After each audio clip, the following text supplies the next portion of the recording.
বৃহস্পতিবার সাপ্তাহিক ব্রিফিংয়ে সাংবাদিকদের মুখোমুখি হন পররাষ্ট্র মন্ত্রণালয়ের মুখপাত্র তৌফিক হাসান। জানান, সাবেক প্রধানমন্ত্রী শেখ হাসিনার বিবৃতি নিয়ে একাধিকবার অসন্তোষ প্রকাশ করা হলেও ভারত সরকার থেকে কোনো সদুত্তর মেলেনি।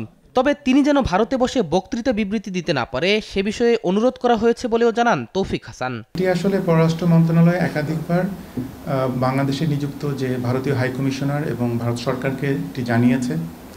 তাদেরকে এটি স্পষ্টভাবে বলা হয়েছে যে সাবেক প্রধানমন্ত্রী 5ই আগস্ট গণ অভ্যুত্থানের সময় ভারতে চলে যাওয়ার পর সেখানকার বিভিন্ন গণমাধ্যমে যে ধারাবাহিকভাবে রাজনৈতিক বিবৃতি বক্তব্য দিচ্ছেন সেটি বাংলাদেশ সরকার ভালোভাবে দেখছে না।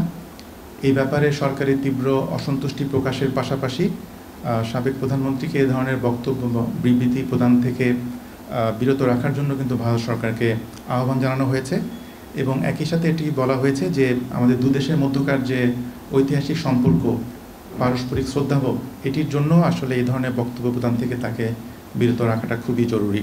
আগামী 1 মাসের মধ্যে 6 থেকে 7 জন রাষ্ট্রদূত অবসরে যাচ্ছে জানিয়ে মুখপাত্র বলেন, পররাষ্ট্র মন্ত্রণালয়ে সংস্কারের অংশ হিসেবে অবসরোত্তর কাউকে আর চুক্তিভিত্তিক নিয়োগ দেওয়া হবে না।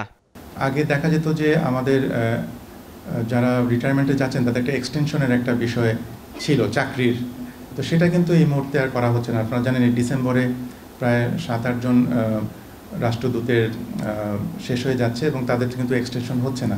জানানো হয়, ভারতের ভিসা না পাওয়ায় তৃতীয় দেশের ভিসা প্রার্থীরা দিল্লির পরিবর্তে ভিয়েতনাম এবং পাকিস্তান থেকে ভিসা নিতে পারবে। রোমানিয়া এবং বুলগেরিয়ার যেসব বাংলাদেশি শিক্ষার্থীরা যারা আগে দিল্লি থেকে ভিসা নিত সেটা যেতে পারছে না, তাদেরকে কিন্তু ওই যে হ্যানয়, পাকিস্তান, উজবেকিস্তান এরকম 3-4টা জায়গা থেকে কিন্তু ভিসা নেওয়ার ব্যাপারে আমরা উদ্যোগ নিয়েছি এবং সেভাবে কিন্তু তারা ভিসা নিয়ে যেতে পারছেন। এছাড়াও আইন উপদেষ্টাকে হেনস্থার ঘটনায় সুইজারল্যান্ডে বাংলাদেশ দূতাবাসের এক কর্মকর্তাকে স্ট্যান্ড রিলিজ এবং আরেকজনকে অব্যাহতি দেওয়া হয়েছে বলেও জানান পররাষ্ট্র মন্ত্রণালয়ের মুখপাত্র।